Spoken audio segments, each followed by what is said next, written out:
I'm Jen Taylor Skinner, and this is the Electorate. What if your state could decide which healthcare providers you're allowed to see, cutting off access to clinics like Planned Parenthood, even for non abortion care? That's the question at the heart of Medina versus South Atlantic, a Supreme Court case that could gut a key Medicaid protection and limit the rights of millions. In this episode, I'm joined by Elizabeth Taylor, Executive Director of the National Health Law Program, to unpack the legal complexities and the far reaching consequences of this case, not just for reproductive care, but for anyone who relies on Medicaid. That includes people with disabilities, rural communities, and LGBTQIA individuals. So, without further ado, please enjoy my conversation with Elizabeth Taylor. Elizabeth Taylor, thank you for joining me. I'm happy to be here. Earlier this month, the Supreme Court heard oral arguments in Medina versus South Atlantic, and that case centers on whether Medicaid recipients have the enforceable right to choose their healthcare providers. Can you just provide a quick overview of the case? Sure. So this case has implications, obviously, for access to healthcare in Planned Parenthood clinics, which is an important issue. It has implications for access to other kinds of healthcare, and it has implications for the enforceability of Medicaid rights writ more broadly. So the legal issue in the case is whether Medicaid enrollees can get into court to enforce a right that they have in the Medicaid statute, which, as you said, is the right to choose your provider. And this came up in the context of states defunding Planned Parenthood.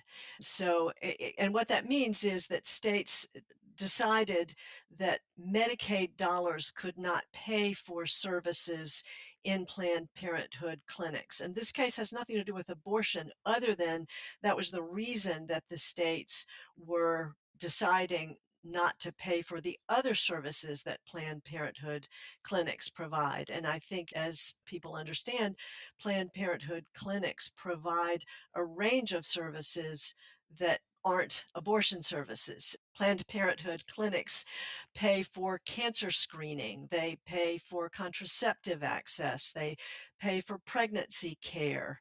So lots of basic health services that are provided in Planned Parenthood clinics. And those clinics tend to be located in areas where people, especially low-income people, have a hard time finding a provider to offer those healthcare services. So people enrolled in the Medicaid program have a right to choose their provider as long as it's a provider who is qualified and willing to provide the services. And so for people, especially women living in areas where there aren't that many qualified providers who are willing and able to provide the services, the Planned Parenthood clinics have been and continue to be really important sources of healthcare coverage, basic healthcare coverage. So that's the factual background. The issue of whether the Medicaid enrollees could go into court to enforce their right to choose their provider is what got us here to the Supreme Court. A number of courts have looked at this question of whether Medicaid enrollees could go into court to enforce their right. Most of the courts that have looked at it have said, yes, they can. There's a test that the Supreme Court set out and has refined over the years, but basically in a case called Gonzaga in 2002, the Supreme Court set out a test, and the first part is, did Congress create an unambiguous right for individuals?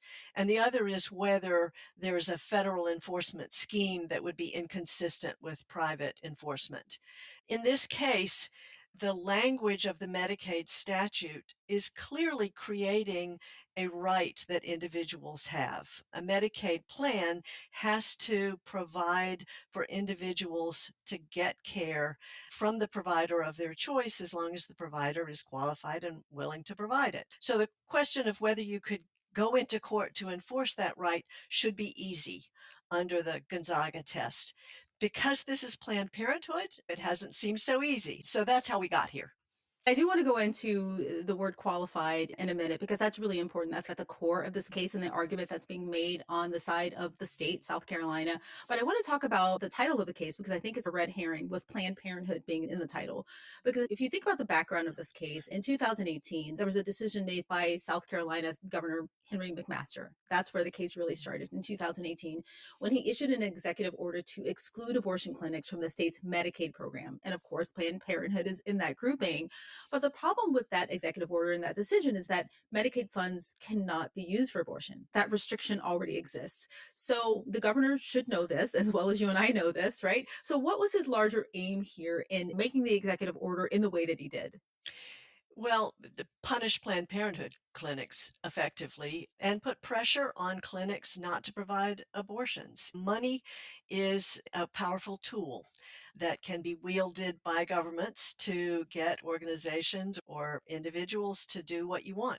We're seeing that happen right now in this administration, trying to withhold funds from Harvard or from nonprofits if they engage in activities that don't comply with what the administration wants. So it's a really powerful tool to say, we're keeping our money back unless you behave the way that we want you to behave. And the governor wanted to punish Planned Parenthood, I assume, didn't want Planned Parenthood to be providing abortion services. But as you said, this case is not about abortion. This is about essential healthcare services that are provided by Planned Parenthood clinics. And if Medicaid dollars could be withheld from these Planned Parenthood clinics, who knows who else may be targeted for withholding of funds. This powerful tool could be used to say, if you provide gender affirming care, you're not going to get Medicaid dollars. If you provide care to LGBTQ plus individuals, you're not going to get Medicaid dollars. If you provide care to women who have had an abortion, you can imagine a parade of horribles in using this power, which is why it is so important to be able to enforce the right. And that's why we come back to what's going on in this case. Somebody has to be able to enforce a right, or it's not real. Right? The options for enforcing rights that are written into the Medicaid statute are that individuals can enforce their rights, or we can rely on the federal government to enforce the Medicaid rules. There's a very important amicus brief in the high stack of amicus briefs that have been submitted to the Supreme Court in this case. There's a very important one that was submitted by former officials of HHS, the Health and Human Services agency, which administers Medicaid. And those officials have said private enforcement is essential to the Medicaid program because the federal government doesn't have the resources to make sure that individuals are getting everything that they're legally entitled to in the Medicaid program. And also because the tool that the federal government has is a very blunt instrument. All the federal government can do is withhold federal funds if a state is not in what the statute calls substantial compliance with the Medicaid program. So the federal government can give a warning, you've got to be in substantial compliance, and if you're not, then we're going to take your funds away. Well, that doesn't help the people enrolled in Medicaid to have the federal funds taken away. So really the only way to protect Medicaid enrollees on this choice of provider rule and other really important provisions of Medicaid is to make sure that they can get into court to enforce their rights. And my organization, the National Health Law Program, cares tremendously about this issue.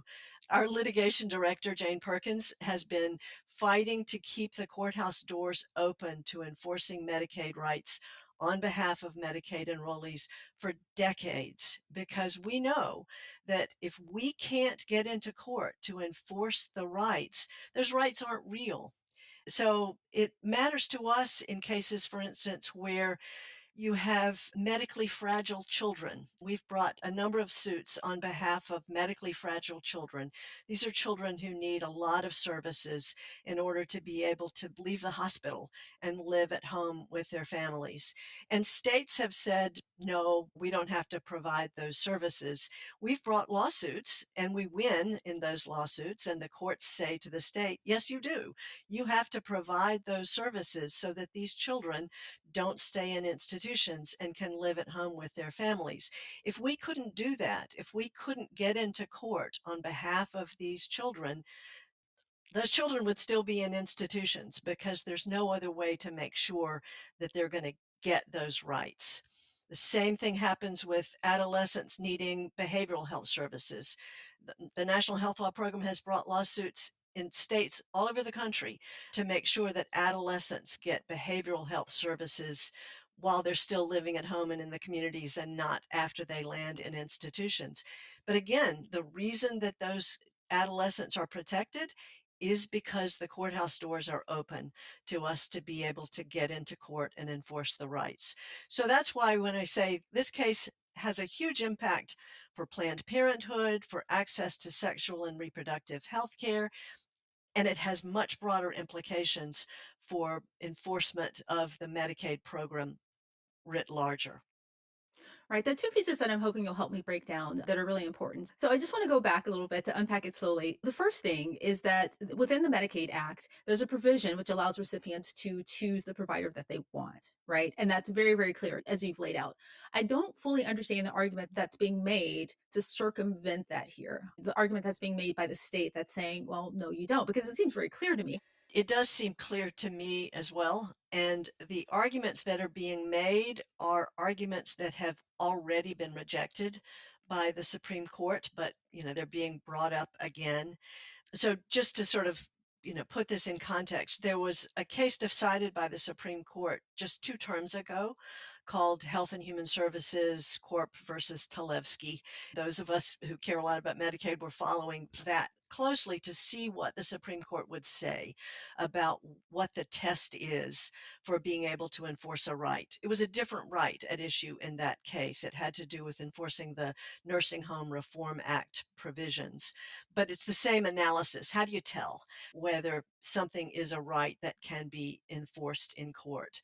And the court basically used the Gonzaga test that I described as a right that is unambiguously given to individuals. Is there another enforcement scheme? The arguments that are being made are sort of old arguments, like this choice of provider rule is written in the statute in a way that really focuses on what the plan has to include. So it doesn't say this is a right that we are creating that individuals can enforce. It doesn't use magic words about a right, and it looks like this is really focused on what the plan has to do. The Supreme Court rejected that argument a long time ago. There was an old case where the Supreme Court actually said, we're not sure you can enforce a right because it looks like it's just part of what the plan is supposed to do. And then Congress came in and specifically said, the fact that this is, described as a part of what the plan has to do doesn't mean that it can't be privately enforceable. And then the other argument is there are no magic words here. There are no magic words that say this is an enforceable right. When Congress wrote the Medicaid statute in 1965, it was assuming that a lot of these rights could be enforced in court. It didn't use magic words. It didn't need to use magic words because it was assuming that the rights would be enforceable. To get a little more into the weeds, the Medicaid Act itself doesn't say when somebody can enforce which provisions of the Medicaid Act. So the legal vehicle for getting into court is called Section 1983. That's 42 USC Section 1983. It's actually a Civil War era statute. It was written to give people access to federal court to enforce their rights if a state actor was depriving them of constitutional rights or federal rights. This was at a time where the federal government was really worried about whether state courts would enforce federal rights. And so that's 1983 goes back then to the Civil War. And it's in that context of what can be enforced through Section 1983 that this question comes up of how do you tell which provisions of a separate statute, the Medicaid Act, can be enforced through this vehicle of Section 1983. And the test that we've been talking about, whether Congress conferred an unambiguous right, that has come up as the law about Section 1983 has developed. How do we know when you can use Section 1983 to get into court? And the court has never said that there have to be magic words. It doesn't have to say you have a right and you can get into court. Again, in 1965, Congress assumed that they would be enforceable. Courts have not been confused. The free choice of provider, a lot of courts have looked at it and not been confused. Courts have not been confused about how to apply this test to other rights. The only reason that this has been confusing is because it's about Planned Parenthood. So it takes on, it's politically charged because it's Planned Parenthood. So you first had 5 circuits. Should I explain circuits? Sure, you can explain circuits. So the federal courts are broken up into 11 circuits across the country, and the circuits include several states. And so you've got 11 circuits that a body of law gets developed for each of those 11 circuits. And then whatever happens in those circuits is binding on that circuit. So you had 5 circuits who looked at this free choice of provider rule and said, yes, it's privately enforceable. Then the Eighth Circuit said in a Planned Parenthood case, no, it's not privately enforceable. And then the Fifth Circuit said, oh, yeah, you're right. It's Planned Parenthood. It's not privately enforceable. So this only got complicated once Planned Parenthood got involved in this. But the issue really should be straightforward. And we're really hoping that the court finds it to be straightforward, because the last thing we need is language that mucks up the clear tests that courts have been applying and have been applying without any problem since 2002 and before that. Right. I would just want to say one thing about those magic words, because let's say that the provision is updated to include the right magic words. Someone with bad intentions will come in and say, well, those are the wrong magic words. Everything's up for interpretation. Your point about other courts understanding clearly what the intent was here in this provision makes sense, right? We can't keep updating the words based on someone wanting to destroy Planned Parenthood or Medicaid. Yeah. The issue a couple of years ago in the Talevski case that I mentioned was a slightly different argument. The argument was that Medicaid is a federal state program. It's really a contract between the federal government and the state government, and third parties, the beneficiaries, shouldn't be able to go into court, to enforce a contract between the federal government and the state government. In that case, the Supreme Court said really clearly, Section 1983 gives people a right to go into court to enforce the Constitution and laws. Medicaid is a law, and states and individuals can go into court to enforce that law. So, again, these arguments have been looked at, and the Supreme Court has been clear that Medicaid can be enforced through Section 1983. It has already looked at other provisions of the Medicaid statute that can be enforced through Section 1983, and this one shouldn't be complicated. Right, right. So just to help unpack this a little bit further for people who aren't legal experts like myself, if let's say the state were to prevail in this case, if someone were to be denied coverage through Medicaid because this case has been decided for South Carolina, they could potentially go into court and challenge that, right? But if this case goes in the direction of South Carolina, they cannot do that. Is that correct? Well, depending on how the court writes its opinion, and we never read tea leaves and predict which way the court is going, but we're really hopeful that the court doesn't shut the door to individual enforcement of this particular provision, and even worse, muck up enforcement of other provisions, because then you are left again with just the federal government's ability to take away funding if a state isn't complying. There are more than 70 million people in this country who are getting their healthcare services through the Medicaid program. If you include CHIP, the Children's Health Insurance Program, over 80 million people can be affected by changes to the Medicaid program or changes to the ability to enforce the rights that are in the Medicaid program. Half of the births in the country are covered by the Medicaid program. Almost half of our children are getting their health care through the Medicaid program. It's not those other people, it's people that you know, people in your family, your neighbors. Medicaid covers people with disabilities, children, pregnant people, seniors.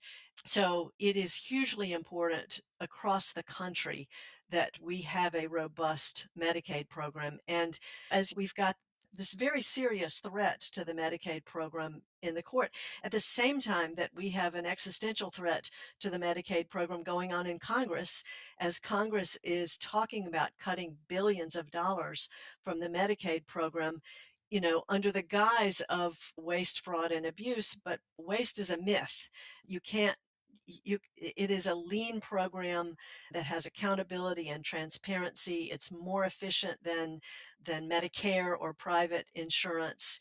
You can't cut billions of dollars without cutting services to those 70 plus million people that we've been talking about. So we are i- enforcing and protecting the Medicaid program is what the National Health Law Program does and has been doing for 55 years.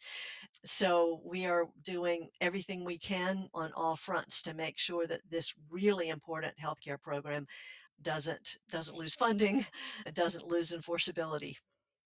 Yeah, there's something deeply wrong in a society that deems healthcare waste in any form. That's exactly right. And that's the right way to put it, because you have to think that it is waste to provide essential healthcare services to people across the country, to think that cutting billions of dollars from the Medicaid program is waste. There's not fraud and abuse that can be cut out of Medicaid to save all of that money. Right. Well, you may not have the answer to this, and I don't know if anyone would ever know, but the governor, when he made this executive order back in 2018, it's clear that his target was Planned Parenthood. But do you think that his aim was two pronged? Is it possible that he also understood that this would significantly weaken Medicaid as well? I don't know what was in the governor's mind, so I can't answer that question. Medicaid is a huge source of sexual and reproductive health. So when you start targeting clinics that are providing sexual and reproductive health services, put aside abortion, but basic contraception and pregnancy related services, if you target clinics that are providing those services to low income people, you are targeting Medicaid, because Medicaid provides 75% of the family planning services.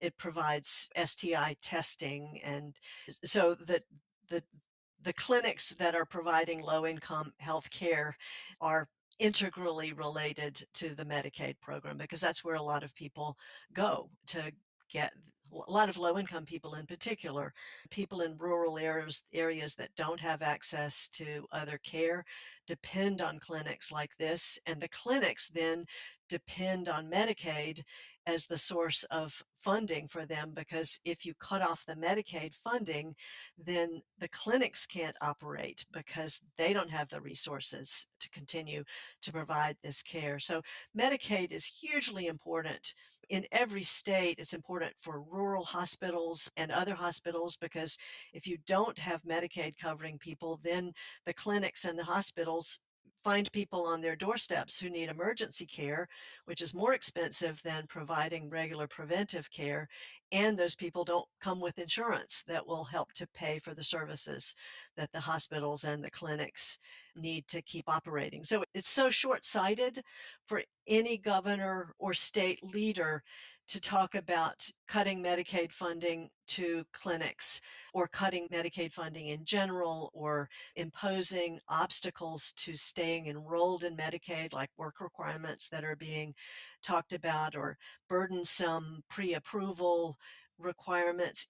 Anything that just makes this Medicaid program not work is short-sighted, because the Medicaid program is so important to state economies, to hospital economies, to the health of the people in the country, to the future of our country. It's just short-sighted. It cut off our nose to spite our faces if we cut this essential healthcare program. I mean, it has the potential to be massively destructive, and this is not the direction we should be going. Mhm. I do want to ask you about there's some wording, I think, in the provision that talks about competence, Mhm. right? that a recipient has to choose a competent provider. Am I right about that? And I think Qualified. that's qualified provider, right? And I think that is also being questioned. Can you tell me more about that? There's no issue in the case before the Supreme Court. The issue of whether the Planned Parenthood clinics, there are 2 in South Carolina, were qualified to provide the healthcare, that's not at issue in the case. There's no real dispute that the clinics are qualified to provide healthcare services. The only issue that the Supreme Court is looking at is the enforceability of the free choice of provider rule. To be clear, getting into court doesn't mean that you win when you get into court. This is about access to court. It's not about what happens to your claim once you get into court. In this case, I don't think there's any doubt that Planned Parenthood is qualified to provide the services, and there's no real argument that there's some other remedial scheme that could be used to protect this right. This is really just are the courthouse doors open to individuals who are not getting the right that they are guaranteed in the Medicaid statute? So the oral arguments in this case happened in early April. Is there anything that we can glean from what happened during those oral arguments from any of the justices? Well, again, we never read tea leaves, and if we did, we wouldn't read them in this case. The questioning, there were hard questions asked of both sides. I don't think the justices gave gave away where they're headed, particularly justices sort of in the middle. I thought a number of the justices asked hard questions of the state and of the federal government, which is now coming in on the state side, but I can't predict the outcome. Yeah. They had done their homework. They were clear about the the history of this issue and what's at stake in it. So Right. we're hopeful. This next question is stretching my knowledge of the legal system, but I'm curious as to the provision is so clear. It feels like this is not a case that would have been brought before the Supreme Court. Am I wrong about that? How did this even get to the Supreme Court? One clear way for a case to get before the Supreme Court is if there are conflicting decisions in different circuits. So again, the country is divided into 11 circuits. If the Supreme Court becomes aware that 2 circuits disagree on a question of federal law, they will often take the case to resolve the difference between the circuits. I see. Once we saw that there was a conflict between the circuits over the enforceability of this particular provision, it wasn't a surprise that the Supreme Court took the case. So one of the things that you said that I think it bears repeating is that other countries treat healthcare as a public good, and we treat it as a last resort. And that really has to change for the future of our country. At the National Health Law Program, we have a vision. Our North Star is a time when everyone, regardless of their age, sex, racial identity, sexual, that everyone in the country will have access to the healthcare services that they need and what they need to thrive. And we're going to hold on to that vision no matter what obstacles we have to fight through in these current times. That's our vision because that's where our country needs to head, is a time when people have the resources to thrive. Every person in this country matters. We can't sacrifice any of our children, our people with disabilities, our seniors. Everybody matters for the future of our country. If we could just sum up, if the state prevails in this case, what the healthcare landscape might look like after this. Depends on how the state prevails. If the state, even if the state prevails in a narrow way, that people can't enforce this free choice of provider rule, it will mean, I mean, think about that the loss of your ability to choose your doctor. It will mean that low income people lose that very personal right to choose their own doctor. And that would be a huge loss. Do we have any idea of when the decision would be made in this case? Usually the court finishes issuing its opinions by the 4th of July.